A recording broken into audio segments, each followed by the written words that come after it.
Everyone, welcome back to my channel. This is Priyanka और आज का जो टॉपिक है बहुत ही ज़्यादा इंपॉर्टेंट टॉपिक है। अगर आप एग्ज़ाम क्वालिफाई करना चाहते हैं तो प्लीज़ आज की वीडियो को आप ज़रूर शुरू से लेकर लास्ट तक देखिएगा, नहीं तो इस वीडियो को आप अभी बंद करके चले जाइएगा, क्योंकि आपके एग्ज़ाम के क्वालिफाई करने के लिए आपको ये बेहद ज़रूरी समझना है कि राष्ट्रीय पाठ्यचर्या रूपरेखा क्या है।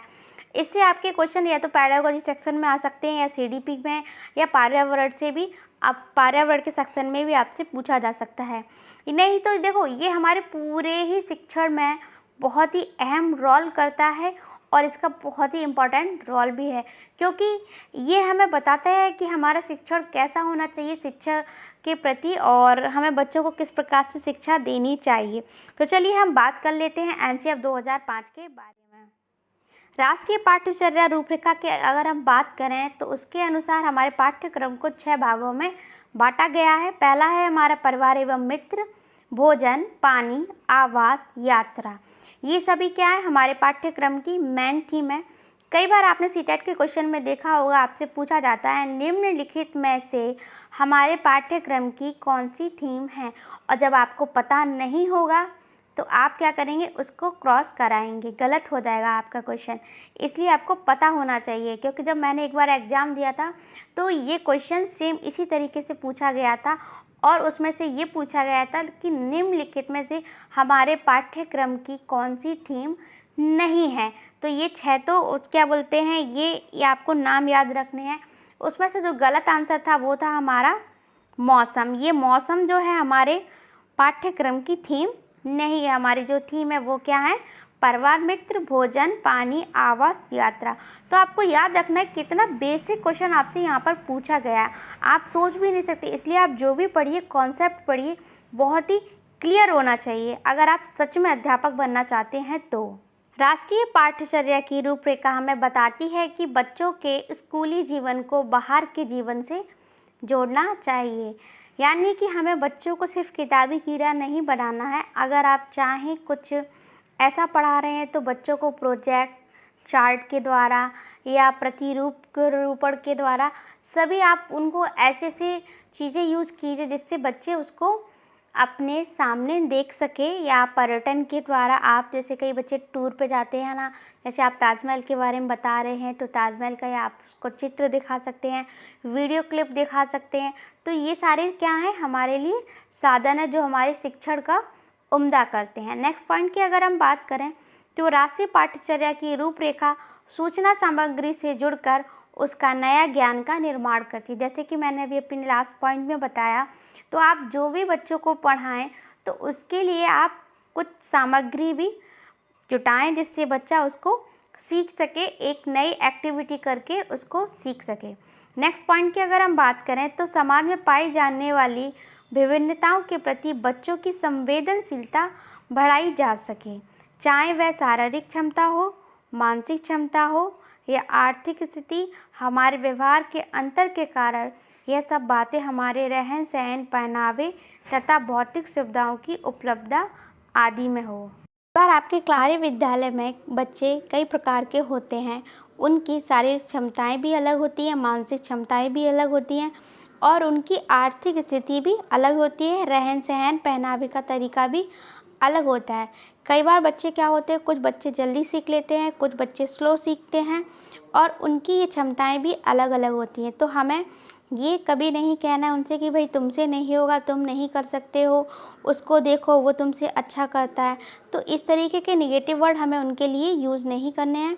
शारीरिक क्षमता का मतलब हुआ कि जैसे मैंने बताया था कि स्वस्थ शरीर में स्वस्थ मस्तिष्क का निर्माण होता है। तो सबसे पहले बच्चे को शारीरिक रूप से स्वस्थ होना चाहिए, तो वह चीज़ों को अच्छी तरीके से और जल्दी सीखेगा। उनकी आर्थिक स्थितियाँ अलग होंगी, तो इससे हमारे शिक्षा के प्रति कोई उनका अलग तरीके से वो नहीं होना चाहिए कि हम जो गरीब बच्चे होते हैं उनको अलग तरीके का शिक्षण दें, और जो बच्चे थोड़े होशियार होते हैं या थोड़ी उनकी आर्थिक स्थिति अच्छी होती है तो हम उनके प्रति भी अपना सिर्फ लगाव रखें। तो ऐसा नहीं होना चाहिए।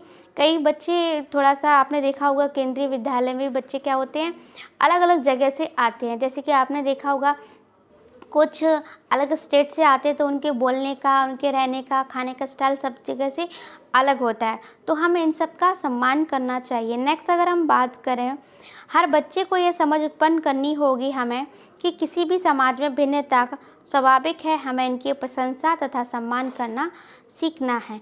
अभी देखिए, आपका शिक्षण करने का तरीका अलग होगा, हमारे शिक्षण करने का तरीका अलग होगा। आप बात को किसी अलग ढंग से कह सकते हैं, उसी को और अच्छे से समझा सकते हैं।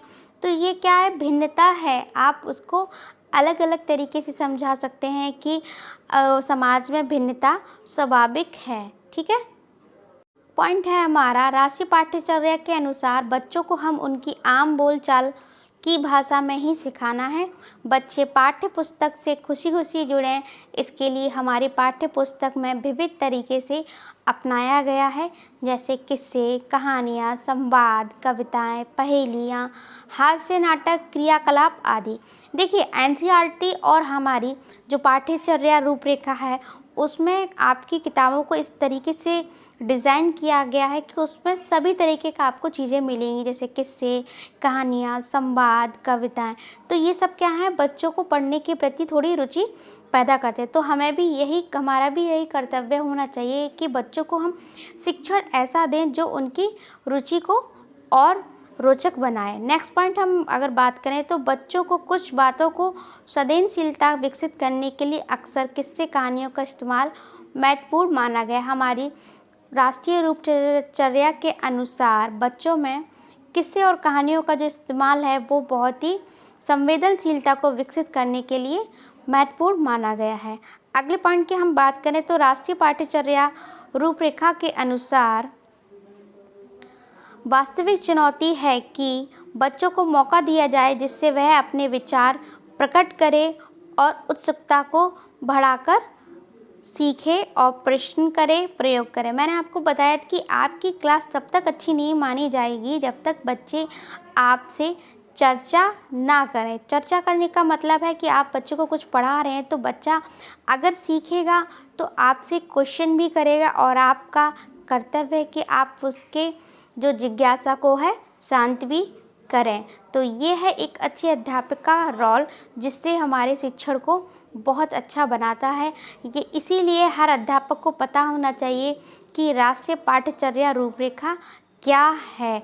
बहुत ही अच्छा है और हमें भी बहुत समझाता है कि किस तरीके से हमारा शिक्षण होना चाहिए। तो ये टॉपिक बहुत बड़ा है, इस पर 1-2 वीडियो और मैं बनाऊंगी आप सभी के लिए।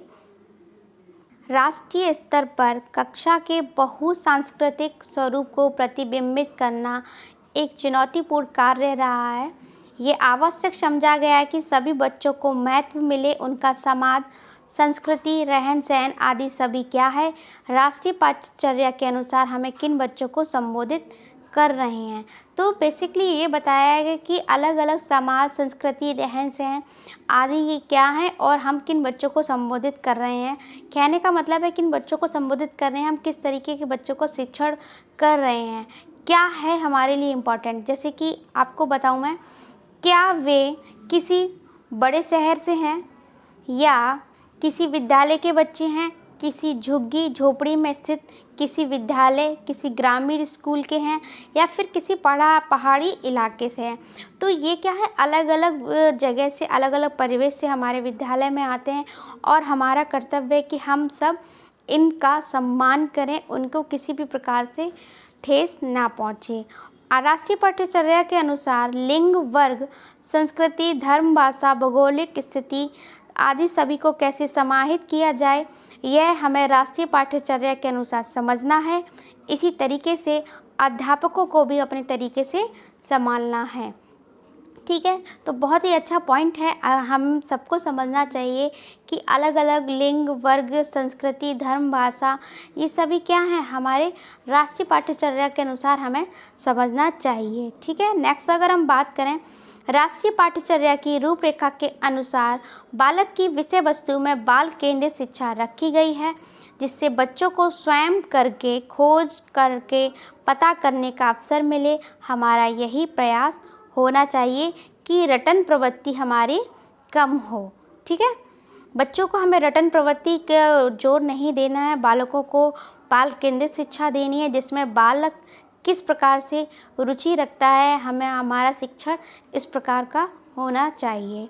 तो ये था हमारा एनसीईआरटी 2005। आशा करती हूँ कि आपको समझ में आया हो और इस पे थोड़ी 1-2 वीडियो और मैं बनाऊँगी, क्योंकि ये अपने आप में बहुत बड़ा टॉपिक है। पसंद आई हो तो प्लीज़ लाइक ज़रूर कीजिएगा, सब्सक्राइब ज़रूर कीजिएगा। Thank you for watching this video.